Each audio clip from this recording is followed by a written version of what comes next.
Actually अभी जो cyclone है या वोल्केनो है या आपका अर्थक्वेक है, इसके जो पीछे के एग्जैक्ट रीजन हमें नहीं पता चले हैं।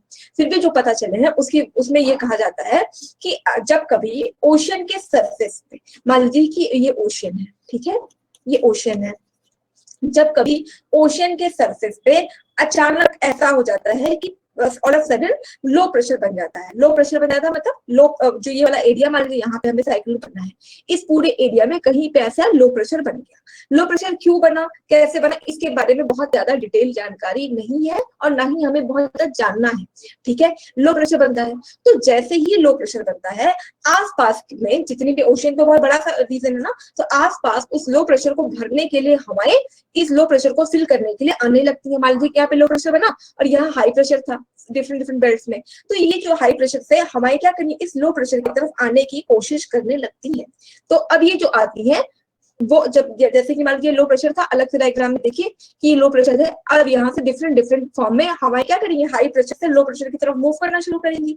अब जैसे ही ये हाई प्रेशर से लो प्रेशर की तरफ आने की कोशिश कर रही है, तो हमारा अर्थ क्या कर रहा है, वेस्ट टू ईस्ट डायरेक्शन में मूव कर रही है। अर्थ क्या कर रही है, वेस्ट टू ईस्ट मूव कर रही है।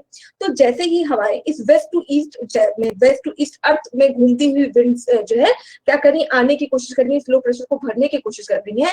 अर्थ पे उसके रोटेशन की वजह से लगने वाला जो फोर्स है वो है कोरियोलिस फोर्स। ये कोरियोलिस फोर्स क्या कर रहा है, इनको इनके एंगल से राइट मतलब नॉर्दर्न हेमिस्फीयर में राइट साइड की तरफ डिफ्लेक्ट कर दे रहा है। तो जो राइट साइड की तरफ जो डिफ्लेक्ट होकर आने की कोशिश कर रही है, तो जब ये डिफ्लेक्ट होकर आ रही है, डिफ्लेक्ट होकर आ रही है, तो इनका जो मूवमेंट है वो साइक्लिक हो जाता है इस वे में, ऐसे ऐसे, ठीक है।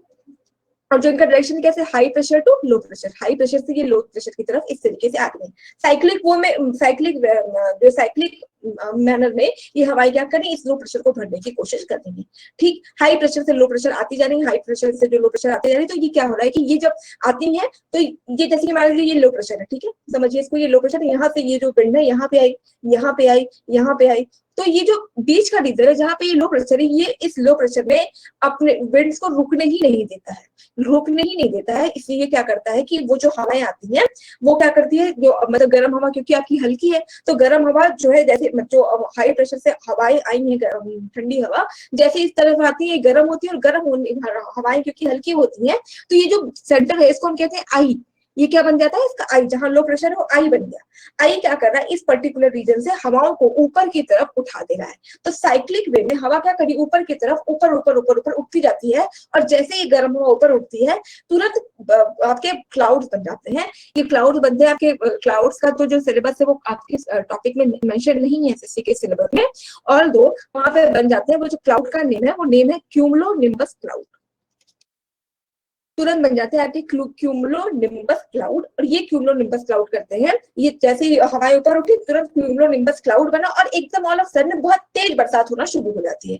और ये अब जो देखिए साइक्लोन बनता है वो क्या होता है कि मान लीजिए कि ये वाला सी सरफेस है, समझाना भी, देखो ये मान लो सी सरफेस है, यहाँ पे जो है इस जगह पे मान लीजिए कि वहां पे यहाँ से जो आई था, यहाँ पे बादल बने और इसने बरसात करना शुरू की। अब हवा ये जो आई है धीरे धीरे धीरे धीरे इस तरफ मूव करना शुरू करेगी, इधर की तरफ जाना शुरू करेगी, और जो हवाएं है वो भी क्या करेंगे, यहाँ पे लो प्रेशर यहाँ था, अब लो प्रेशर थोड़ा यहाँ हुआ, तो धीरे धीरे हवाएं भी क्या हो रही इसके साथ साथ शिफ्ट हो रही है। जैसे ये शिफ्ट हो रहा आगे बढ़ गया, तो हवा फिर इस वाले स्पेस को भरने के लिए आ जा रही है, तो इस जगह पे बरसात होनी शुरू हुई। फिर आगे बढ़ा तो फिर जो हवा इसके साथ साथ गई, फिर मतलब इस तरीके से जो उसका मूवमेंट है होता जा रहा है, होता जा रहा है, होता जा रहा है। तो और इसको एनर्जी कहाँ से मिल रही, क्योंकि पूरे पूरे जो ओशन का सर्फेस है, ओशन के सर्फेस से लगातार इसको क्या मिल रहा है, एनर्जी मिल रही है। एनर्जी मिली, वहीं पे इसका जो लो प्रेशर है वहीं पे बना हुआ है। लो प्रेशर बनता है बनता है बनता है बनता है बनता है, जैसे ही अपने सी कोस्ट पे पहुंचा, अब सी कोस्ट पे इसने थोड़ी सी तबाही मचाई।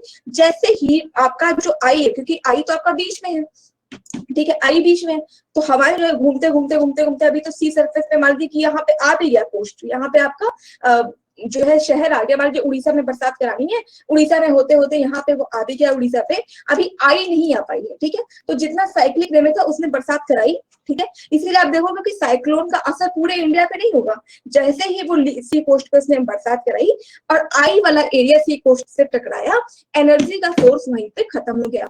जिस चीज से उसको एनर्जी मिल रही थी वो सोर्स वहां पे खत्म हो गया।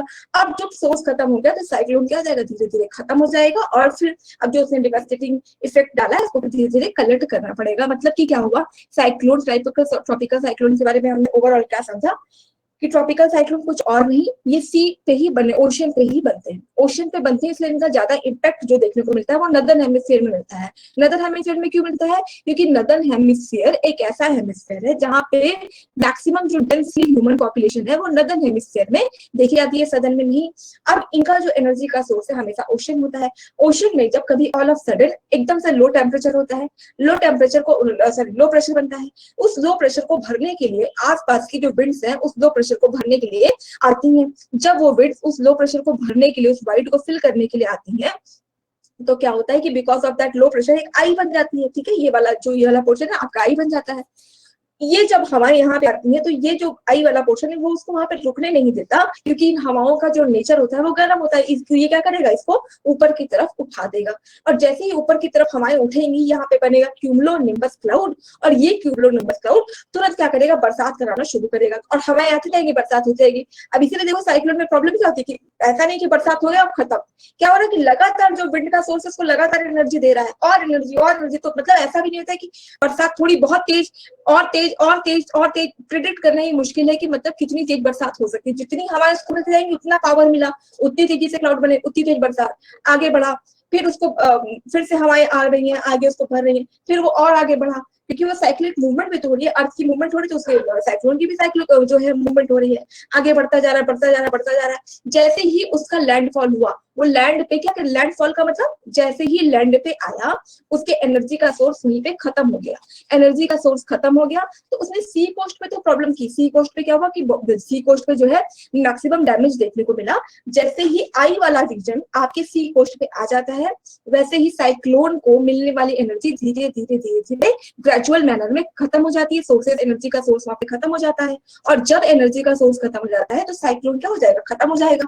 तो बाद में जो प्रॉब्लम आती है because of that particular thing, जो पहले उसने इतनी सारी मतलब मैक्सिमम अमाउंट में रेनफॉल करा दिया है और सी के पूरे कोस्ट को तबाह कर दिया है, उसकी वजह से फिर प्रॉब्लम आएगी। तो इसका मतलब जो कॉन्सिक्वेंसेज है वो क्या है, बिकॉज ऑफ कि इतना एम्पल अमाउंट रेन वाटर वहां पे आ जाता है सी कोस्ट पे, और सी एरिया में क्या होता है, सी एरिया बढ़ जाएगा, सी कोस्ट बढ़ जाएगा, वाटर लेवल बढ़ जाएगा, तो वो भी पूरा कोस्ट वाले एरिया में आ जाएगा। ये पूरा था आपका ट्रॉपिकल साइक्लोन का फिनोमेना।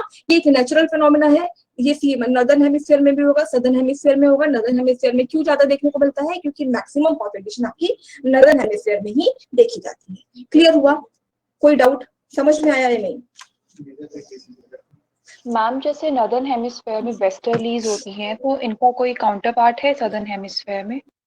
नहीं, तो नॉर्दर्न हेमिस्फीयर में भी वेस्टर्लीज है, सदर्न हेमिस्फीयर में भी वेस्टर्लीज है, ऐसा थोड़ी कि सदर्न में नहीं है।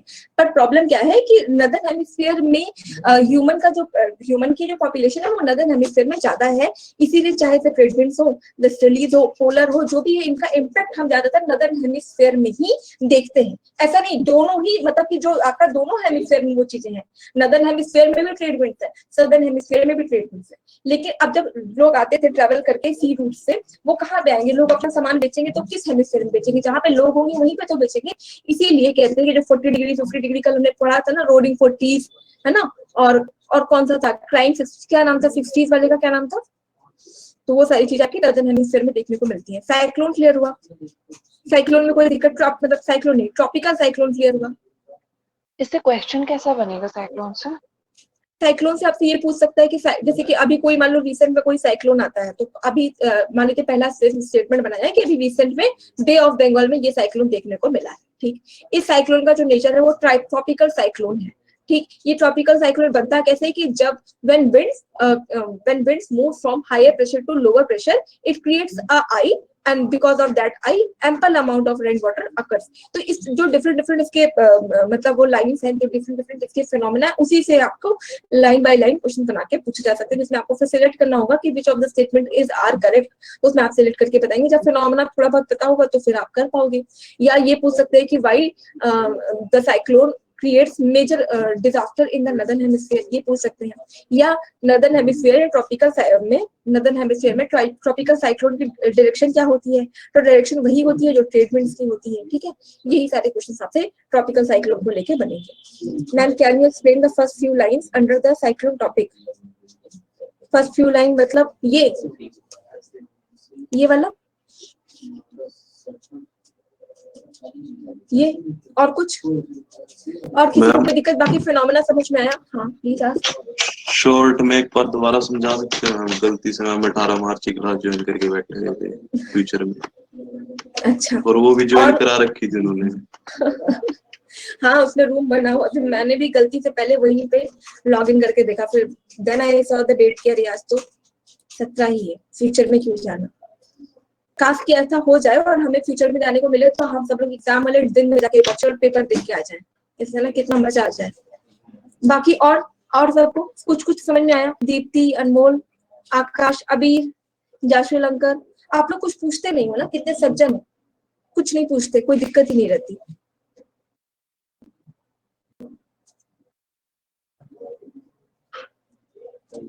ठीक है, पहले इनिशियल लाइन देख लीजिए। मैं जानबूझ करके ज्यादा पूछ नहीं रही होती हूँ, मैं साथ साथ गूगल चला रही होती हूँ, मैं कि सबको नहीं पकाना है फिर ना। ठीक, शॉर्ट में बता देते हैं। जैसे मैं बोलती हूँ कि अब मैं पूछूंगी, तब सबको लगता है कि नहीं नहीं कहीं पूछ ना ले, तो एक बार शॉर्ट में आप बता दो। तब तक बाकी सब बैठे रहते हैं। बढ़िया, ठीक है। तो साइक्लिन को की जो इनिशियल लाइन है ये क्या है? Cyclones are well developed low pressure system. Low pressure system क्यों कहा गया? कि पहले कभी लो प्रेशर सिस्टम बनता है, उस लो प्रेशर सिस्टम को भरने के लिए हमने क्या पढ़ा प्रेशर सिस्टम में? कि प्रेशर सिस्टम में हमने ये पढ़ा कि high pressure to low pressure winds का मूवमेंट होता है। विंड्स का जो डायरेक्शन है वो क्या है? हमेशा हाई टू लो होता है। तो ये क्या है कि सराउंडेड क्लोज आइसोबार। आइसोबार मतलब जब जहाँ पे प्रेशर ग्रेडियंट्स होता है ना, प्रेशर मतलब कि हायर प्रेशर टू जो लोअर प्रेशर का जो ग्रेडियंट होता है उसको आइसोबार्स कहते हैं। कि हाई प्रेशर से लो प्रेशर जब विंड साइक्लिक वे में मूव करती है, एक्चुअली वही आपका साइक्लोन होता है, क्योंकि विंड क्या है? साइक्लिक वे में मूवमेंट करती है। अब साइक्लिक वे में मूवमेंट करती है, इसको हम समझते हैं इसकी जो सेग्रीगेशन है उससे। तो पहला जो साइक्लोन है वो है आपका ट्रॉपिकल साइक्लोन, और दूसरा जो साइक्लोन है वो है आपका टेम्परेट साइक्लोन। अभी तक जो हमने पढ़ा है वो है आपका ट्रॉपिकल साइक्लोन। ट्रॉपिकल साइक्लोन क्या होता है कि ट्रॉपिकल साइक्लोन बनने के लिए जो प्री कंडीशन है वो है ओशियन का सरफेस। लैंड पे ट्रॉपिकल साइक्लोन नहीं बनते हैं, ये हमेशा और हमेशा ओशियन के सरफेस पे बनता है। जब कभी ऐसा हो जाए कि ओशन के सरफेस पे अचानक लो प्रेशर बन जाए, ठीक है, मान लीजिए कि ये है आपका ओशन का सरफेस, इस पे अचानक से लो प्रेशर सिस्टम बन जाए। जब यहाँ पे लो प्रेशर सिस्टम बन जाएगा तो आसपास से जो जो विंड्स होंगी वो इस लो प्रेशर को भरने के लिए आसपास से क्या करेंगे? आना शुरू करेंगे। मान लीजिए लो प्रेशर सिस्टम बन गया, ये लो प्रेशर सिस्टम बन गया, तो ये कहाँ पे बना? ओशन के सरफेस पे। तो इस ओशन के सरफेस पे जो लोअर प्रेशर बना है, आसपास से जो विंड्स है वो इसको भरने के लिए आना शुरू करेंगे। अब जब ये इसको भरने के लिए आना शुरू ही कर रही थी तो अर्थ क्या है? अर्थ जो है वेस्ट टू ईस्ट डायरेक्शन में मूव करती है, ठीक है, अर्थ लड़की है, तो अर्थ जो है वेस्ट टू ईस्ट डायरेक्शन में मूव कर रही है। तो जब ये विंड इस लो प्रेशर सिस्टम को भरने के लिए आ ही रही थी, तो अर्थ का जो रोटेशन हो रहा है इसकी वजह से एक फोर्स जनरेट होता है, जिसको हमने कहा था कि वो फोर्स है आपका Coriolis force. Coriolis force northern hemisphere में राइट हैंड साइड पे और सदर्न हेमिस्फीयर में लेफ्ट हैंड साइड पे लगता है। तो जैसे ही ये हवाएं इसे मूव करके इसी फ्लो प्रेशर सिस्टम को फिल करने के लिए आ रही थी, उस कोरियोलिस फोर्स ने क्या किया कि नॉर्दर्न हेमिस्फीयर में उसको राइट हैंड साइड पे क्या किया? राइट हैंड साइड पर डिफ्लेक्ट कर दिया। अब जो हवाएं ऐसे ऐसे आती है वो डिफ्लेक्ट होकर कैसे आ रही? इन अ साइक्लिक वे। मान लीजिए लो प्रेशर सिस्टम है, ऐसे ऐसे ऐसे इस वे में ये जो है इस लो प्रेशर सिस्टम को भरने के लिए आना शुरू करती है। ये लो प्रेशर सिस्टम क्या करता है? जहाँ पे लो प्रेशर सिस्टम बना हुआ है वो क्या कर रहा है कि हवाओं को यहाँ पे रुकने नहीं देगा, बल्कि क्या करेगा? ऊपर उठा देगा। हवाएं जो गर्म हवाएं होंगी वो ऊपर हो जाएंगी, क्योंकि वो हल्की होती है, वो ऊपर उठेंगी। और जैसे ही वो ऊपर उठती है, मतलब जैसे ही मतलब कि मान लीजिए कि ये उसकी सरफेस है, यहाँ से जो गर्म हवाएं ऊपर उठी, ऊपर उठते ही तुरंत क्या करती है? क्लाउड्स का फॉर्मेशन कर देती है। बेसिकली क्लाउड्स हमारे सिलेबस में नहीं है, फिर भी हम ये मान के चलते हैं, मतलब जान लेते हैं कि कौन सा क्लाउड बनता है। तो क्यूमुलोनिम्बस क्लाउड बन जाता है। और ये जो क्यूमुलोनिम्बस क्लाउड है वो लगभग जो आपका जूता होता है ना, शूज, इस तरीके के शेप का क्लाउड बन जाता है, ठीक है। और इस क्लाउड को हम कहते हैं लाइटनिंग एंड थंडरिंग क्लाउड।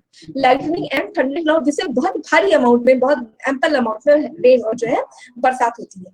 तो बहुत तेजी से क्या होगा कि वहां पे क्लाउड बने, और क्लाउड बने ऐसे ऐसे इसमें पूरा जो है वाटर पूरा क्लाउड का फॉर्मेशन इस वे में हो जाता है। और ये क्या करेंगे? तुरंत बरसात कराना, बहुत तेजी से अब क्या करेंगे? बरसात कराना शुरू कर देंगी। अब क्या करेंगे? ये विंड तो लगातार ऐसे ऐसे क्या कर रही है? मूव कर रही है, ठीक है। वर्ल्ड मैप में समझिए,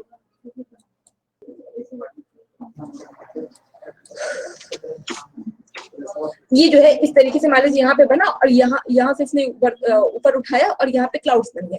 क्लाउड्स क्या करेगा कि अब ये जो है पहले तो यहाँ पे बरसात किया, अब ये मूव करके यहाँ पे साइक्लोन लगे, यहाँ पे बरसात किया, ये साइक्लोन लगातार मूव कर रहा है। जैसे इसका लैंडफॉल हुआ, जैसे लैंड पे अटैक मतलब लैंड से टच किया साइक्लोन, तो जब तक आई नहीं आएगी तब तक एक पूरा सर्कल होगा ना, यहाँ तक आया, जहां तक आया, यहाँ तक जैसे ही ये लैंडफॉल हुआ, इसका एनर्जी का सोर्स वहीं पे कट गया। इसको जो एनर्जी मिल रही थी वो ओशन में जो लो प्रेशर बन रहा था उसी की वजह से इसको लगातार एनर्जी मिल रही थी। एनर्जी का सोर्स खत्म हो गया, आगे ये फिर से साइक्लिक वे में टर्न हुआ, धीरे धीरे जैसे पूरा साइकिल खत्म हो गया लैंड पे, एनर्जी का सोर्स पूरी तरीके से खत्म हो गया, साइक्लोन आपका शांत हो गया। अब इंडिया में जो साइक्लोन से बरसात होती है वो ट्रॉपिकल साइक्लोन से ही बरसात हो रही है, लेकिन जो अरेबियन सी में आने वाले साइक्लोन है ये वाले, इंडिया का मैप आज मैंने अटैच तो किया था,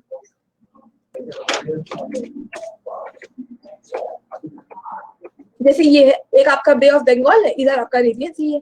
तो इंडिया में जो भी बरसात होती है वो जो भी साइक्लोनिक रेनफॉल होता है, साइक्लोन की वजह से जो भी बरसात होती है वो बे ऑफ बंगाल में बनने वाले साइक्लोन की वजह से होती है। अरेबियन सी में बनने वाले साइक्लोन की वजह से इंडिया में बरसात नहीं होती है। क्यों? क्योंकि ये जो साइक्लोन है मान लीजिए यहाँ पे बने, यहाँ पे इस तरीके से बना, ठीक है, ये साइक्लोन बना, इसने यहाँ बरसात कराई, अभी आगे मूव करेगा, यहाँ पे बरसात कराई और आगे मूव किया, अभी तो जैसे जैसे ओशन पे है इसको एनर्जी और ज्यादा मिल रही है, और ज्यादा क्लाउड्स बन रहे हैं, जितना ज्यादा एनर्जी मिल रही है उतनी तेजी से जितना जितना ये मूव कर रहा है इसका जो एनर्जी का सोर्स है बढ़ रहा है, क्लाउड्स और बड़े बड़े बनते जा रहे हैं।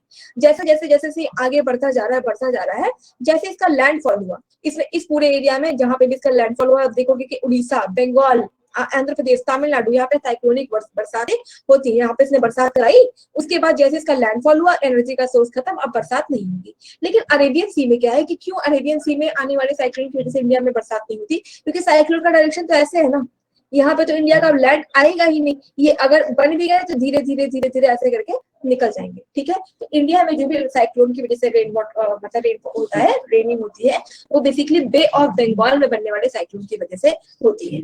इतना क्लियर हुआ? अब सही, अब क्लियर हुआ, अब समझ में आया? मैम ये नहीं समझ आया कि कैसे बे ऑफ बंगाल वाले इंडियन लैंडमास की तरफ मूव कर रहे हैं लेकिन अरेबियन सी वाले डायरेक्शन बेटा, ये डायरेक्शन तो ये ट्रेड विंड्स ऐसे चलती है ना, ये ट्रेड विंड्स इस तरीके से है ना, ये ट्रेड मतलब कि ये वाला जो इंडिया है वो आपका नदर्न हेमिस्फीयर में आता है, यहाँ पे ट्रेड विंड्स बहती है, तो इसका डायरेक्शन कैसे होगा? ऐसे, ठीक है, नॉर्थ टू ईस्ट इस तरीके से डायरेक्शन होगा। तो जो ट्रेड विंड्स मतलब आपके जो साइक्लोन है वो भी ट्रेड विंड्स की डायरेक्शन में फ्लो करेंगे, तो यहाँ पे खत्म हो गया। लेकिन अगर अरेबियन सी में ये बना, अब ये जो है ये इधर थोड़ी ले आएंगे साइक्लोन को, क्योंकि ट्रेड विंड्स की डायरेक्शन तो हमेशा यही रहेगी। अब साइक्लोन को ये इस तरफ पुश करते जा रहे, इधर थोड़ी लेके आएंगे, इस साइड नहीं लेके आएंगे, इसको इधर लेके जा रहे हैं, तो ये धीरे धीरे क्या हुआ, खत्म हो गया। और यहाँ पे क्या है कि इसका लैंडफॉल यहीं पे होगा, क्योंकि यहाँ पे बना और यहीं पे आपका इंडिया है, तो यहाँ पे लैंडफॉल होगा। अब समझ में आया ma'am? So basically only temperature and pressure, temperature और प्रेशर भी तो हाई प्रेशर से लो प्रेशर की तरफ आया ना। एंड कोरियोलिस फोर्स, क्या क्या चीजें इंपॉर्टेंट हो गई? हाँ, temperature, pressure and Coriolis force. और कोई दिक्कत समस्या? इधर आकाश, अनमोल, करण, मनु, प्रेरणा, कभी कभी लगता है आप लोगों की भी थंबनेल्स होनी चाहिए, पता चलता सबकी शक्ल देख के SW AB के बजाय आप लोगों की भी थंबनेल्स दिखती। क्लियर हुआ? नहीं क्लियर? कुछ आई बता रहे थे, आई क्या चीज है? आई ये जहाँ जो लो प्रेशर है, ये पेज ये है ना, जहाँ लो प्रेशर, जहाँ से ये जो हवाएं ऊपर की तरफ उठ जा रही है उसको हम उसका आई कहते हैं, साइक्लोन की आई कहते हैं। ओके। आई वाले एरिया में बरसात नहीं होती है, ठीक है। इसीलिए क्या होता है कि जैसे ही जब ये गवर्नमेंट को मेजर्स लेने होते हैं, बचाना होता है ना, कि साइक्लोन अचानक आ गया तो लोग फंसे होंगे, तो जैसे ही वो साइक्लोन को चेक करते रहते सैटेलाइट से, जैसे वो आई वाला रीजन लैंड पे आता है, उसी समय पता चल जाता है कि भाई इस समय बरसात नहीं होगी, जब तक आई है यहाँ पे तब तक लोगों को हटा लिया जाता है, ठीक है। और कोई समस्या? समीत, साक्षी, संदीप, संजीत? मैम जो आई वाला रीजन है मैम, ये मैम जो high pressure to low pressure में जो विंड मूवमेंट होता है उसकी वजह से क्रिएट होता है ना मैम? हाँ, इसी वजह से, क्योंकि यहाँ पे तो नहीं हो रहा है बरसात, नहीं, यहाँ पे तो विंड्स को ऊपर उठाया जा रहा है, इसलिए जैसे ही मतलब वो साइक्लिक वे में घूमते घूमते आई वाला रीजन आ जाता है लैंड पे, उसी समय गवर्नमेंट क्या करती है कि बहुत सारे मेजर्स लेके लोगों को निकालने की कोशिश की जाती है, हाँ, लो मतलब कि यहाँ पे क्या है, हाई से लो की तरफ जो विंड आ रही है वो उसकी वजह से बन रहा है आई। जहाँ पे जो जहाँ से जो विंड है वो ऊपर की तरफ उठती है, उसको हम कहते हैं आई। और कोई दिक्कत? मैम जो अरेबियन सी में आएगा साइक्लोन, वो इंडियन लैंड से नहीं टकराएगा? नहीं, क्योंकि जो साइक्लोन की डायरेक्शन होती है वो ट्रेड विंड को फॉलो करती है। और ट्रेड विंड हमने क्या देखा था कि ट्रेड विंड कैसे बहती है ना, ट्रेड विंड देखा था ना कल। अरे डायग्राम मतलब जब भी कभी अरेबियन सी में साइक्लोन आएगा वो इंडिया से कभी नहीं टकराएगा? हाँ देखो ऐसे ऐसे जा रही है ना, तो इंडिया मान लीजिए यहाँ पे है, तो ये जो बे ऑफ बंगाल में बना उसने यहाँ पे टकरा गया। लेकिन जो ये बना ये तो अगर इधर लेके जा रहा है इसको, ठीक है, तो ये इधर चला जाएगा, फिर इधर आएगा, फिर इधर आएगा, फिर इधर, इंडिया से नहीं टकराएगा। समझ में आया? और कोई दिक्कत समस्या? मैम वो जो अभी आपने ड्राइंग दिखाई थी उसमें लिखा हुआ है हरिकेन विंड, तो ये हरिकेन विंड क्या चीज है? हरिकेन देखो, जो हमारे साइक्लोन है उनको अलग अलग जगहों पे अलग अलग नामों से जाना जाता है। ठीक, जैसे ऑस्ट्रेलिया में इसको विली विली कहते हैं, फिर आपका अमेरिका में टाइफून हो गया। तो इसे और जैसे अभी उड़ीसा में आया था ना, कौन सा वो आया था साइक्लोन, हमेशा अलग अलग नाम दिए जाते हैं। उसके पीछे की भी स्टोरी है कि हर साल मतलब क्या होता है कि जैसे एशिया पे जो भी साइक्लोन आते हैं एक कमिटी बैठती है और सब लोग अपने अपने नेम दे देते हैं। तो जैसे कि पाकिस्तान ने 5-6 नाम दे दिया, नरगिस दे दिया, और ये आपका कुछ भी ऐसे 5-6 नाम रैंडम दे दिए, फिर इंडिया ने 5-6 नाम दे दिए। ठीक है, उसके बाद क्या होता है, उसको अल्फाबेटिकल ऑर्डर में अरेंज कर दिया जाता है। तो जैसे साइक्लोन आता है तो देखते हैं आप कौन सा वाला नाम दे दिया था, जी से नाम दे दिया गया था। उड़ीसा में कोई साइक्लोन आया था ना, थोड़े हाल ही में, आप लोग पेपर ऊपर करते तो मुझे नेम बताओ। अभी थोड़े दिन पहले एक साइक्लोन आया है इंडिया में, तो जैसे फाइलिंग करके एक साइक्लोन आया था, ठीक है, एम्फन करके आया था, देखो अभी ने बताया एम्फन। तो इसमें क्या है कि जैसे देखा गया कि अब अगला नाम, मान लीजिए मलेशिया ने कोई नाम दिया था एम्फन, एम्फन नाम रख दिया गया। फिर से जब साइक्लोन आएगा तो देखेंगे ABCD से नाम अरेंज करके रखे रहते हैं, फिर देखते हैं अब कौन सा नाम है तो दूसरा नाम दे दिया जाता है। तो इस तरीके से जो नेमिंग है वो साइक्लोन्स की होती है। ठीक है, तो अब कभी कभी आप देखोगे ना कि मतलब अजीब सा नाम एम्फन, इसका क्या मतलब है, तो कि डिफरेंट डिफरेंट जो कंट्रीज है वो नेम देखते हैं साइक्लोन्स को, और उसको एक ABCD के ऑर्डर में, अल्फाबेटिकल ऑर्डर में रख लिया जाता है, और उसके हिसाब से साइक्लोन्स की नेमिंग की जाती है। आई बात समझ में? कोई दिक्कत है? तो मैम ये इतना हरिकेन ज्यादा डिटेल साइक्लोन का जो नेमिंग है उसके पीछे कुछ लॉजिक है क्या मैम, कि ऐसी कुछ नहीं, रैंडमली नहीं, ऊपर? नहीं इम्पैक्ट के ऊपर नहीं।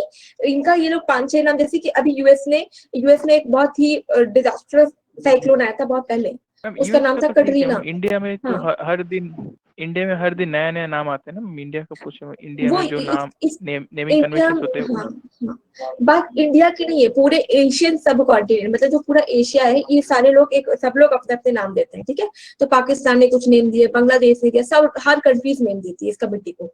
ये कमेटी क्या करती है कि सारे नेम को अल्फाबेटिकल ऑर्डर में रख देती है। जैसे मान लीजिए अभी कोई साइक्लोन है, उसका नाम इन्होंने दे दिया एम्फन, ठीक है, तो अल्फाबेटिकल ऑर्डर में रखा हुआ है कि बांग्लादेश ने, सबने नाम दिया कि अबीर नाम दे दिया, मनु नाम दे दिया कि अगला जो साइक्लोन होगा उसका नाम मनु होगा, या अगला जो साइक्लोन होगा उसका स्वाति होगा, इस तरीके से नाम है, या प्रेरणा होगा। अब इसको जो है अल्फाबेटिकल ऑर्डर में पहले रख देंगे कि पहले सबसे पहले ए आना चाहिए, फिर एम आना चाहिए, फिर पी आना चाहिए, फिर एस आना चाहिए, इस तरीके से नाम रख दिया। अब जैसे ही साइक्लोन आया उसका नाम मान लीजिए अबीर रख दिया गया, तो अबीर तो रखा जा चुका है, अबीर कट। अगला जो साइक्लोन आया मान लीजिए, अब वो कहीं भी आए, उस पूरे एशियन रीजन में कहीं नहीं, मान लीजिए इंडिया में आया, इंडिया में साइक्लोन आया, अबीर नाम किसी जगह पे रखा जा चुका है, अगला नाम रख देंगे कि इस बार जो साइक्लोन है वो मनु साइक्लोन आया है। ठीक है, फिर अगली बार मान लीजिए कि साइक्लोन बांग्लादेश में आया, तो अब एम नाम रखा जा चुका है, खत्म, पी से प्रेरणा साइक्लोन आ गया। ठीक है, अगली बार मान लीजिए कि पाकिस्तान में साइक्लोन आ गया, कि तो ये तीनों नाम रखे जा चुके हैं, प्रेरणा खत्म, अब संजीत साइक्लोन रखा जाएगा। आई बात समझ में? इतना डिटेल जानने की जरूरत नहीं है, इसलिए आप इतना परेशान मत होइए, जितना साइक्लोन के बारे में पढ़ा इतने में कोई दिक्कत? ओके मैम, नहीं दिक्कत समझ में आ नहीं गया? है। यस दिक्कत नहीं, मतलब सब समझ में आ गया। हाँ मैम, जितना आपने पढ़ा है वो तो समझ आ गया। कोरियोलिस फोर्स कैसे एक्ट करता है? कोरियोलिस फोर्स कुछ नहीं करता है, वो उसको नॉर्दर्न हेमिस्फीयर में राइट की तरफ मोड़ देता है, लेफ्ट हेमिस्फीयर में हाँ लेफ्ट की तरफ, मतलब लेफ्ट बोल रही हूँ, सदर्न हेमिस्फीयर में लेफ्ट की तरफ उसको मूव कर देता है, इसलिए वो साइक्लिक वे में चलने लगती है। ठीक है, ऐसे ऐसे चलने लगती है, तो एकदम सीधे सीधे आती है धीरे धीरे। और कोई दिक्कत? सब समझ में आ एक गया? निसर्ग करके अरेबियन आया था recently, क्या बेटा, आपकी आवाज ही नहीं आ रही है क्या? what is America? क्या बेटा? हमसे आपकी निगल वॉइस नाम का एक साइक्लोन आया था ना अरेबियन सी में पहली बारी, किस नाम का? निसर्ग अभी थोड़ी देर निशाग्र, हाँ या समथिंग लाइक दैट। हाँ हाँ हाँ। सो एक्सेप्शन है अरेबियन सी में जो इंडिया की कोस्ट पे टकरा चुका अभी है। थोड़े दिन पहले यही एक बार ये न्यूज बनी थी कि अरेबियन सी वाला कभी नहीं टकरा था, लेकिन वो टकराया है, तो अभी उसके ऊपर भी रिसर्च चले कि कैसे आकर टकरा गया है। ठीक है, ये पूछेंगे भी नहीं आपसे, बहुत ज्यादा तो इस सेक्शन पे बोलो क्वेश्चन पूछा जा चुका है। और कोई दिक्कत इसकी मैकेनिज्म समझ में आ गई? मैकेनिज्म समझ में आ गया? जल्दी बताइए, 6:05 हो गया। हाँ जी मैम समझ आ गया।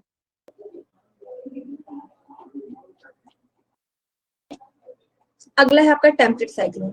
ये टेम्परेट साइक्लोन कहाँ पे बनता है? तो टेम्परेट साइक्लोन बनता है आपके ट्रॉपिकल से ऊपर, जो सब ट्रॉपिकल एरिया है वहां पे बनता है। और ये जो टेम्परेट साइक्लोन है, इसकी वजह कोई लो प्रेशर हाई प्रेशर नहीं है। ये लो प्रेशर हाई प्रेशर नहीं है, बल्कि इसका रीजन जो हमने प्रेशर सिस्टम पढ़ा था, तो प्रेशर सिस्टम में क्या पढ़ा था कि जब दो डिफरेंट नेचर की जो विंड्स है वो जब आपस में टकराती हैं तो फ्रंट बनाती हैं। जैसे हमने पाकिस्तान और इंडिया में जब दोनों आपस में लड़ते हैं तो ये क्या बन जाता है, फ्रंट बन जाता है कि फ्रंट पे दोनों आर्मीज टकरा रही है। सेम वे जब दो डिफरेंट नेचर की विंड्स आपस में मिलती है, हॉट विंड्स और कोल्ड विंड, तो वो दोनों आपस में टकराती है तो फ्रंट बनाती है। ठीक, तो जब कभी हॉट विंड कोल्ड विंड के ऊपर आ जाती है, मतलब हॉट विंड ओवर पावर कर जाए कोल्ड विंड को, तो हम उसको कहते हैं हॉट फ्रंट। और जब कभी कोल्ड विंड ओवर पावर कर जाती है हॉट विंड को, यानी कोल्ड विंड ऊपर आ जाए और हॉट विंड को नीचे कर दे, उसको हम कहते हैं कोल्ड फ्रंट। तो शुरुआत इसी कैसे होती है कि दो डिफरेंट नेचर की जो हवाएं हैं वो आपस में मिल रही है। ठीक है, इसी फिगर से समझते हैं। इधर वाला जो है कोल्ड विंड है, ठीक है, और इधर हॉट विंड है, ये दोनों आपस में अभी आ रही है, मिलने लगी। ठीक है, जब ये दोनों आपस में मिलती हैं तो पहले बनता है फ्रंट, और फ्रंट बनते ही जैसे जब ये आपस में मिले तो जैसे ये आपस में टकराएंगे तो क्या होगा, पहले वेव लाइक स्ट्रक्चर बनेगा। ठीक है, वेवी स्ट्रक्चर बनेगा क्योंकि ये दोनों आपस में टकरा रही है। फिर उसके बाद क्या होगा कि ये वेवी स्ट्रक्चर आगे के फॉर्म में या तो कभी हॉट विंड कोल्ड विंड के ऊपर आने की कोशिश करेगा, कोल्ड विंड हॉट विंड के ऊपर आने की कोशिश करेगा। ये दोनों एक दूसरे को ओवर पावर कर रहे हैं, और इस ओवर पावर में जो हवा है वो एक साइक्लिक इमेज ले लेती है। ठीक है, हॉट विंड कोल्ड विंड को ऊपर करिए, फिर ऊपर गई जो कोल्ड विंड ने हॉट विंड को ऊपर किया, फिर हॉट विंड ने कोल्ड विंड को, इस तरीके से मतलब जहां पे दोनों टकराए इसको हमने कहा था ऑक्लूडेड फील्ड बनता है। और बाद में हॉट विंड कोल्ड विंड को, कोल्ड विंड हॉट विंड को, फिर हॉट विंड कोल्ड विंड को, कोल्ड विंड हॉट विंड को, इस वे में साइक्लिक जो मूवमेंट है वो विंड की होती जा रही है। और जब साइक्लिक में होती जाएगी तो उससे क्या होगा कि ऊपर वो उठी उसने बादल बनाया बरसात किया, फिर वो ऊपर उठी उसने बादल बनाया बरसात किया। इस वे में साइक्लोन क्या करे, टेम्परेट साइक्लोन इस तरीके से पूरे रीजन में लगातार बरसात कराती रहती है।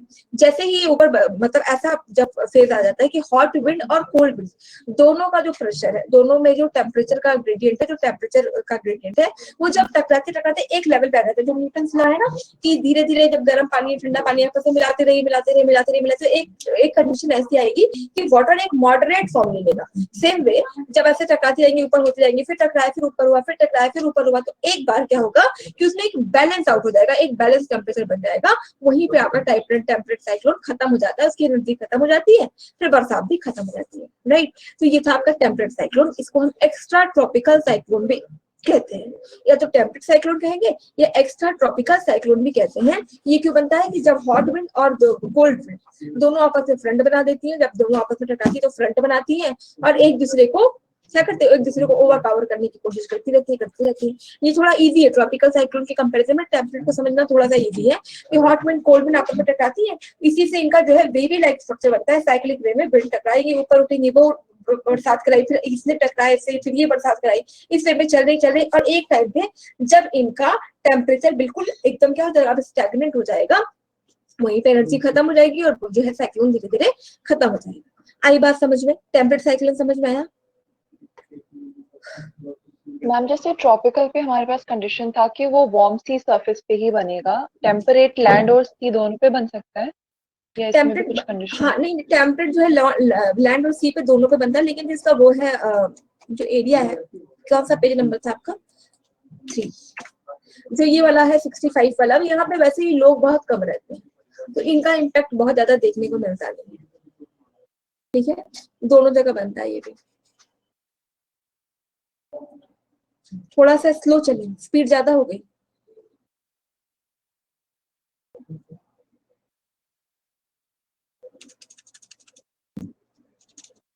क्या क्या नहीं समझ में आया बताइए, फिर से बताते हैं आपको। मुझे तो लग रहा था बहुत स्लो है आज, पूरे में सिर्फ ट्रॉपिकल और टेम्परेट ही समझा, लास्ट वाला नहीं समझ में आया। और कुछ बाकी सबको समझ में आ गया? प्रतिभा, करण, प्राप्ति, रवनीत, आप लोगों को समझ में आया? पूछिए नहीं तो मैम ये फिर मैं पूछती हूँ। टेम्परेट साइक्लोन भी लैंड से टकरा देता है। टकराते हैं पर जो है ये इनका इम्पैक्ट बहुत ज्यादा नहीं होता, जितना मतलब उनका क्या है कि जो है लगातार ओशन से इनको एनर्जी मिलती जाती है, तो बहुत एम्पल अमाउंट में बरसात कराते हैं। टेम्परेट से जो इम्पैक्ट है वो इतना ज्यादा नहीं होता है जैसे हमारे ट्रॉपिकल से होता है। ठीक, एक तो वहाँ पे लोग भी बहुत कम है जहाँ पे टेम्परेट वाला रीजन है। ठीक है, तो अभी फिर से समझ लेते हैं टेम्परेट साइक्लोन क्या है। हाँ, जब भी विंड्स मिलती हैं तो फ्रंट बनता है। और फिर से समझिए कि क्या है, क्योंकि बहुत लोगों को नहीं समझ में आया। देखो क्या हो रहा है कि जो सब ट्रॉपिकल वाला रीजन है, जो सब ट्रॉपिकल वाला रीजन है वहां पे क्या होता है कि डिफरेंट नेचर के जो विंड है वो आपस में टकराना है। हॉट विंड कोल्ड विंड से आपस में टकरा रही है, दोनों विंड का डिफरेंट नेचर है। ठीक है, हॉट विंड का डिफरेंट नेचर, कोल्ड विंड का डिफरेंट नेचर, तो ये दोनों आपस में टकराती हैं। और जब टकराने में क्या होता है कि हॉट विंड कोल्ड विंड को ओवर पावर कर जाए तो हम उसको कहते हैं हॉट फ्रंट। क्या कहते हैं? Hot front, hot front. और जब कोल्ड विंड हॉट विंड को ओवर पावर कर जाएगी तो उसको हम कहते हैं कोल्ड फ्रंट। ठीक, hot front end cold front. अब इसमें होता क्या है कि एक मान लीजिए कि कहीं पे हॉट फ्रंट, जहाँ पे आपका कल हमने पढ़ा था ना फ्रेंच सिस्टम, तो जब दोनों विंड्स आपस में टकराई और जब कभी हॉट विंड ने कोल्ड विंड को ओवर पावर कर दिया तो बन गया हॉट फ्रंट, और जब कभी कोल्ड विंड ने हॉट विंड को ओवर पावर कर दिया तो बन गया कोल्ड फ्रंट। दोनों आपस में टकरा रहे हैं।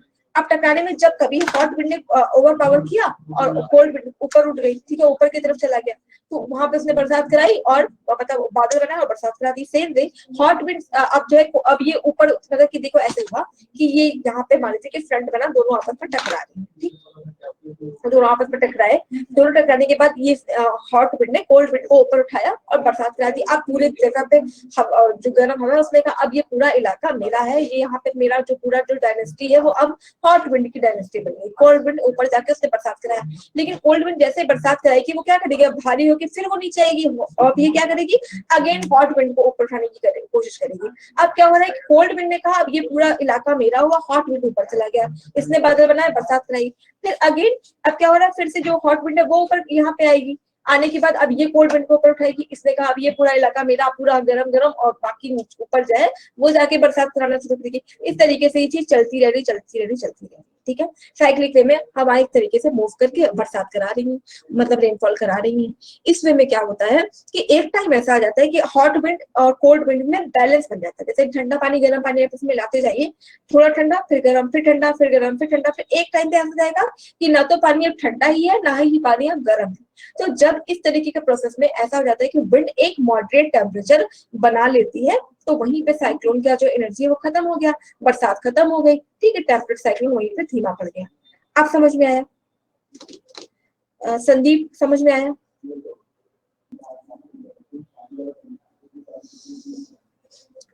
मैम ट्रॉपिकल साइक्लोन जो था that is found only mostly northern hemisphere, और ये मैम दोनों मोस्टली नहीं, दोनों जगह बनते हैं, पर इम्पैक्ट ज्यादा नॉर्दर्न हेमिस्फीयर में देखने को मिलता है। क्योंकि अब साइक्लोन आएंगे, मान लीजिए कि यहाँ पे प्लूटस आइस में बरसात हो जाए, तो प्लूटस आइस में अब एक ही बिल्डिंग में 100 लोग काम कर रहे हैं तो इम्पैक्ट ज्यादा होगा।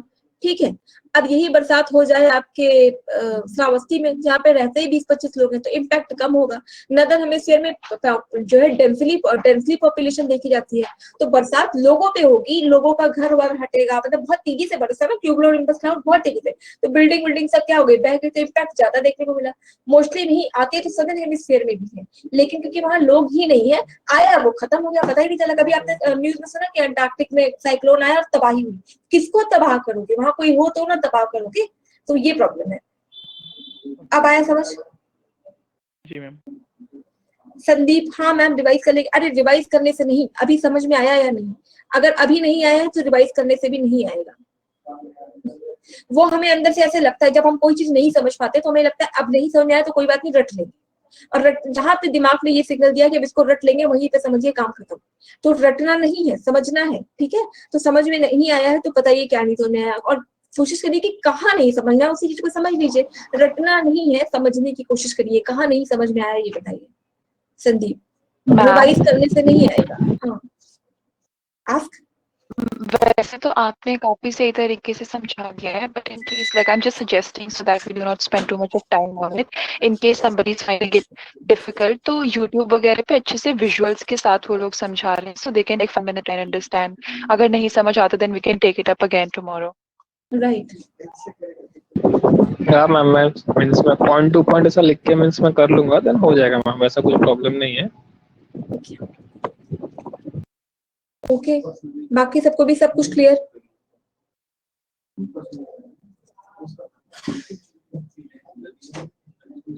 Clouds are formed by both. जब ऊपर गया उसको कोल्ड ने बनाया तो उसने बरसात कराई, फिर वो नीचे उतरा, फिर उसने उसको ऊपर उठाया, उसने बादल बनाया, उसने बरसात कराई।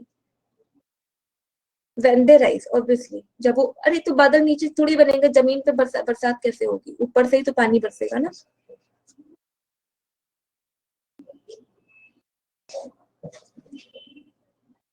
आ जाते हैं, एक टॉपिक आपका छूटा हुआ था लिथोस्फीयर में, रॉक्स एंड मिनरल्स, ठीक है। तो बाकी एटमॉस्फेयर यही तक था, जो एटमॉस्फेयर है वो आपके साइक्लोन तक ही है। और एक कॉन्सेप्ट आपको और पढ़ना है, वो है एल नीनो और ला नीना का। एल नीनो और ला नीना, ठीक है, वो पढ़ेंगे जब ओशियनोग्राफी पढ़ेंगे तो वहीं पे समझेंगे एल नीनो और ला नीना क्या है। अभी ये जो एक लिथोस्फीयर का टॉपिक रह गया है, रॉक्स एंड मिनरल्स, वो समझ लेते हैं। ऑल्दो ये पूरा रटने वाला टॉपिक है, इसमें कुछ भी ऐसा नहीं है कि इसको बहुत अच्छे से समझ लेंगे तो ही आपको समझ आएगा, इसको रटना ही पड़ेगा, ठीक। तो अर्थ का जो क्रस्ट है वो आपका बना ही है रॉक्स एंड मिनरल्स से, ठीक है। अब रॉक्स एंड मिनरल्स से बना है, तो जो डिफरेंट जो इसके लेयर्स है उसको हम कहते हैं ना सियाल, सीमा और निफे। सियाल, सीमा और निफे का मतलब क्या? सियाल सिलिका प्लस एल्युमिनियम, सीमा सिलिका प्लस मैग्नीशियम, नीफे निकिल और फेरस। तो सियाल बना है आपका अर्थ क्रस्ट। अर्थ की जो हमने 3 लेयर पढ़ी थी, क्रस्ट, मेंटल और कोर। तो क्रस्ट का वो बना है सीआल से बना है Fi प्लस Al, सिलिका और एल्युमिनियम। आपका मेंटल बना है सीमा, सिलिका प्लस मैग्नीशियम, और कोर बना है नीफे, निकिल और फेरस। इससे आपका ये तीनों पार्ट्स बने हुए हैं, ठीक। तो जो अर्थ के जो बेसिक क्रस्ट है, जो अर्थ क्रस्ट है, वो बेसिकली 8 कंपोनेंट, 8 एलिमेंट से मिलके बना हुआ है। Oxygen, silicon, aluminium, iron, calcium, sodium और पोटेशियम। सबसे ज्यादा आपका ऑक्सीजन है, ठीक। तो इसी से जो है आपका अर्थ की क्रस्ट बनी है। अब on the nature of the composition, earth के जो आपके रॉक्स एंड मिनरल है उसको 3 भागों में, 3 पार्ट्स में डिवाइड करके पढ़ते हैं। पहला होता है आपका इग्नियस रॉक, सेकंड है सेडिमेंट्री और थर्ड है आपका मेटामॉर्फिक रॉक, ठीक। तो इग्नियस रॉक को भी 2 पार्ट्स में डिवाइड कर देते हैं, उसको एक है इंट्रूसिव रॉक और एक है एक्सट्रूसिव रॉक। जैसे कुछ लोग होते हैं ना इंट्रोवर्ट और एक्सट्रोवर्ट। इंट्रोवर्ट मतलब जो अपने वो जो मन की बातें बिल्कुल मन में रखते हैं, उसको कहते हैं इंट्रोवर्ट, और जो लोग आउटस्पोकन होते हैं उनको कहते हैं एक्सट्रोवर्ट।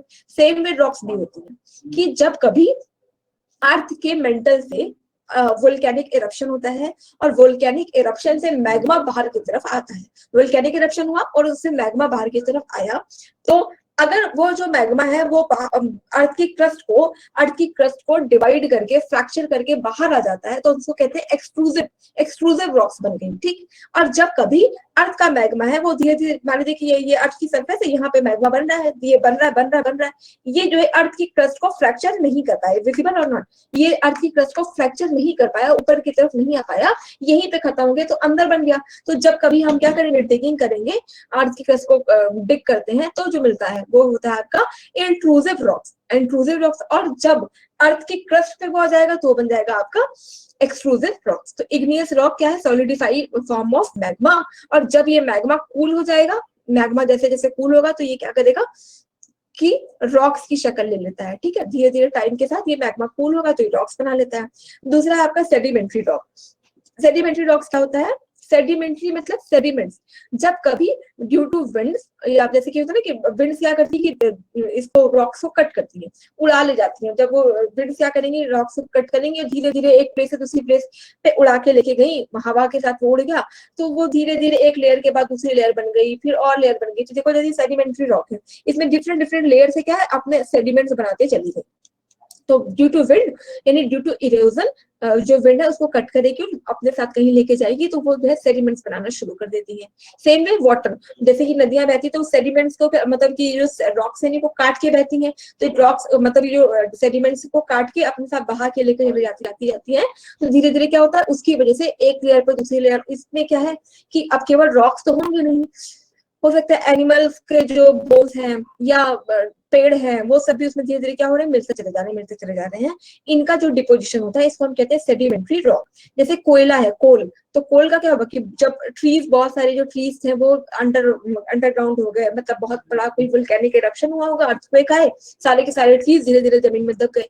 फिर विंड और वाटर ने अपनी अपनी प्रोसेस की और धीरे धीरे डिफरेंट टाइप के, कभी सिलिका तो कभी एल्युमिनियम जाके उसी एरिया पे डिपॉजिट होते जा रहे, तो लाखों जब ईयर तक ऐसा होता जाता है उस नेचुरल फिनोमेना से, लाखों ईयर्स तक ऐसा होता है कि तो अभी के टाइम पे जब हम उसको डिगिंग करते हैं तो हमें मिलता है वहां पे कोल, पेट्रोलियम, उसके रिजर्व। तो these are the sedimentary rock.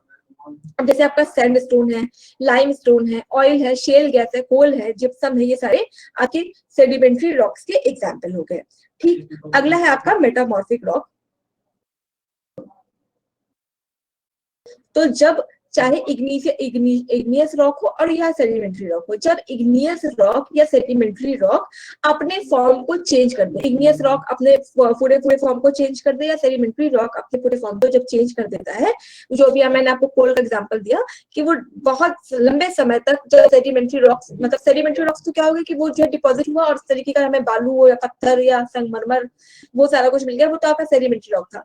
अब सेडिमेंट्री रॉक या इग्नियस रॉक लंबे समय तक किसी जगह पर डिपॉजिट होते जा रहे और वो अपने पूरे फॉर्म को ही चेंज करते हैं। जैसे अगर ट्री था तो ट्री मतलब ट्री मिलता जा रहा, अब जब पूरा जंगल दब गया और उसमें लगातार प्रोसेसिंग होती गई तो अचानक क्या हो जाएगा, वो पूरा जब मतलब कई ईयर्स में जब नेचुरल प्रोसेस से वो पूरा जंगल ही कोल माइंस बन गया। या जैसे अभी आपका वो जो व्हेल वाली मछली होती है ना, व्हेल, तो व्हेल फिश में क्या होता है कि वो लंबे समय तक, मान लीजिए कि वो मर गई, तो वहां पे उसका सेडिमेंट पड़ा है, तो over the period of time वो पूरा ऑयल में कन्वर्ट हो जाता है। जो आपको ड्रिल करके वो सब निकालते हैं ना कि कॉड लिवर ऑयल, ये सब जो निकलता है वो इसी वजह से कि मैक्सिमम मतलब बहुत सारे टाइम तक जब वो चीज वैसे ही पड़ी रह गई तो ड्यू टू नेचुरल फिनोमेना, जब इग्नियस रॉक या सेडिमेंट्री रॉक का जो एक्चुअल नेचर था वो उसे कम्प्लीटली डिफरेंट नेचर ले लेती है। जैसे कि पत्थर का तो अपना अलग नेचर था, लेकिन जब लगातार वो पत्थर का ट्रीज का जो डिफरेंट नेचर था,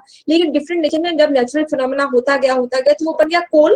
कोल का जो नेचर है वो ट्री से बिल्कुल डिफरेंट है, यानी कि जब कोई रॉक अपने नेचर से बिल्कुल डिफरेंट नेचर गेन कर लेती है तो वो बन जाती है आपकी मेटामॉर्फिक रॉक। तो शेल गैस जो है, शेल पत्थर है वो स्लेट में बदला, शेल था आपका वो सेडिमेंट्री बदल जाए स्लेट में, लाइमस्टोन बदल गया आपका मार्बल में, ग्रेनाइट बदलता है नीस में और सैंडस्टोन बदलता है क्वार्टजाइट में। ठीक, तो ये सारे मतलब ये तो सैंडस्टोन था आपका सेडिमेंट्री रॉक बन गया क्वार्टजाइट, तो ये बन गया मेटामॉर्फिक रॉक।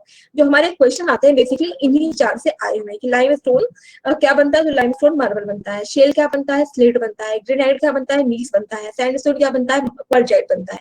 यही चारों चीजें पूछी गई हैं। बाकी तीनों का रिवीजन देखिए तो इंट्रूसिव रॉक क्या है,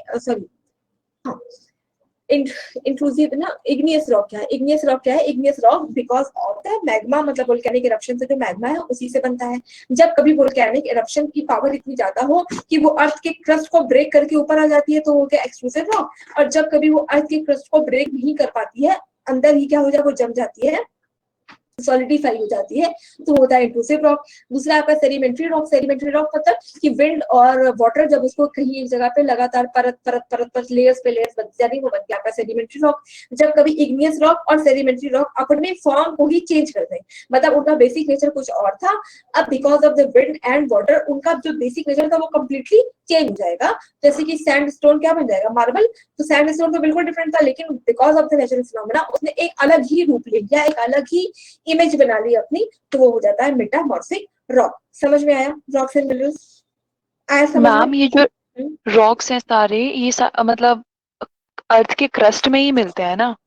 हाँ, अर्थ के क्रस्ट में ही मिलते हैं तीनों वेराइटीज। और जो वोल्केनोस होते हैं उनका ओरिजिन मतलब अर्थ के नीचे कितना अंदर तक हो सकता है? मेंटल से निकलते हैं वो सारे। मेंटल से निकलते हैं। मेंटल में जो एस्थेनोस्फेयर है, एस्थेनोस्फेयर वाली जो लेयर है गिटनबर्ग के ऊपर, एस्थेनोस्फेयर वो पिघले हुए इसमें रहते हैं, वहीं से निकलता है ये सारा कुछ, राइट। क्योंकि वही लिक्विड फॉर्म में है, सेमी लिक्विड फॉर्म में है, तो वहीं से जो है आपका एस्थेनोस्फेयर से ही मैग्मा का इरप्शन होता है। क्लियर हुआ?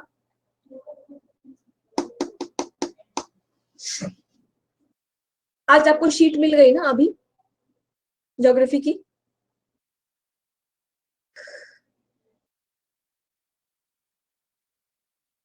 अभी नहीं मिली?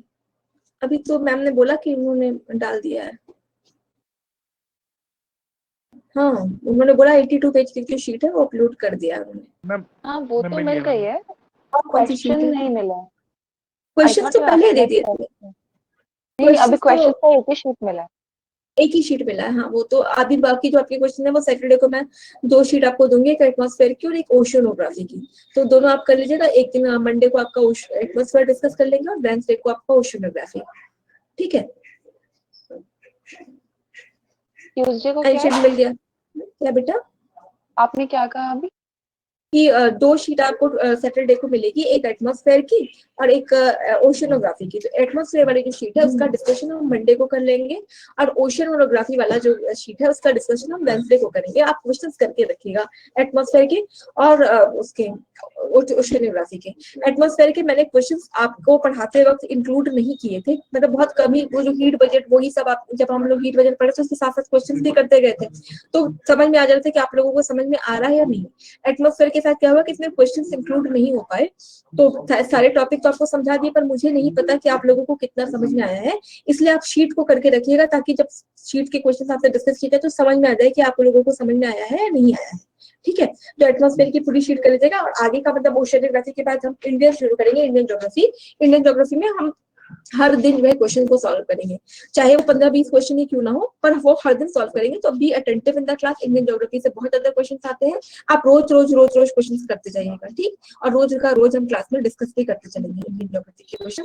बाय द वे जो एटमॉस्फेयर और ओशियनोग्राफी है वो भी अभी ऐसा तो है नहीं कि उससे क्वेश्चन। क्या बेटा? इंडियन ज्योग्राफी कब शुरू करेंगे? मंडे से?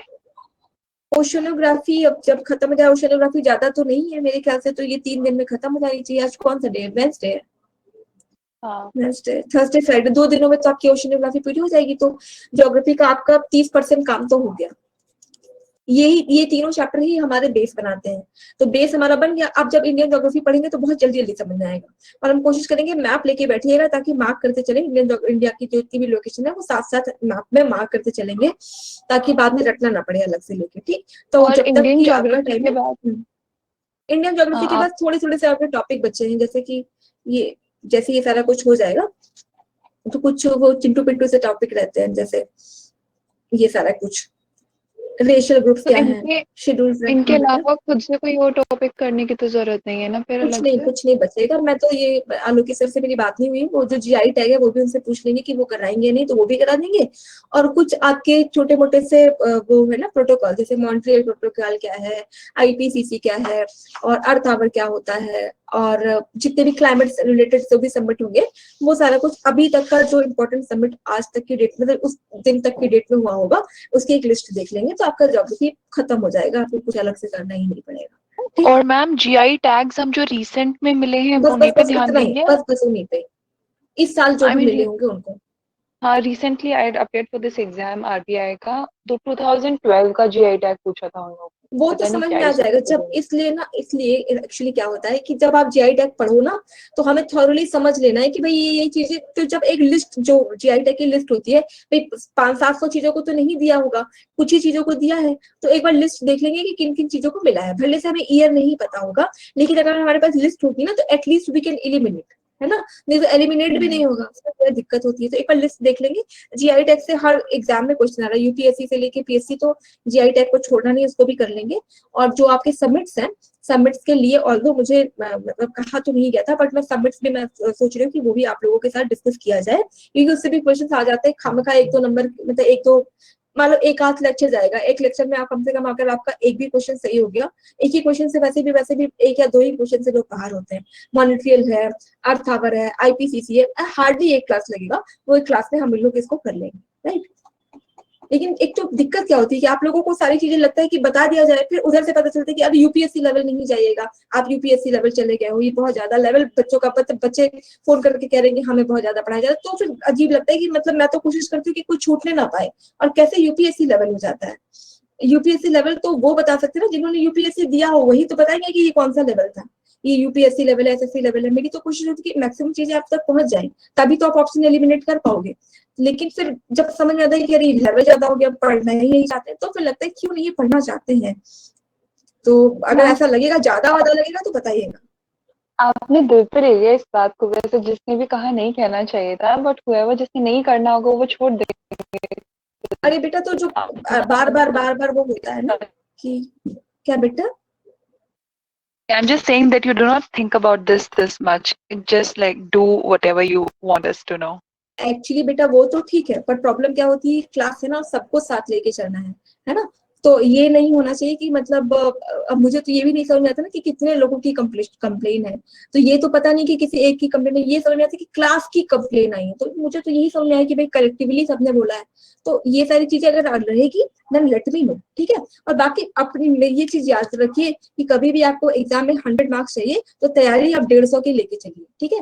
150 की लेके चलेंगे तो 100 से क्यों होगा, वैसे भी कंपटीशन का लेवल बढ़ रहा है, हर दिन बढ़ रहा है। ऐसा तो है नहीं कि आप कुछ दिनों बाद फिर आप अलग से तैयारी करोगे कि जो चलो, लेक्यूनास नहीं छोड़ना चाहिए कभी भी पढ़ते टाइम, लेक्यूनास कंप्लीट रखिए, ठीक। तो ये क्लास हम आज की यहीं पे रोकते हैं, बाकी सारी चीजें हम कल देखेंगे, ठीक है। तो कल से शुरू करेंगे आपकी ओशियोनोग्राफी।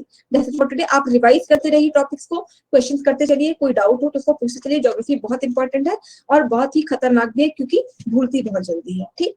So that's it for today guys and have a nice day ahead.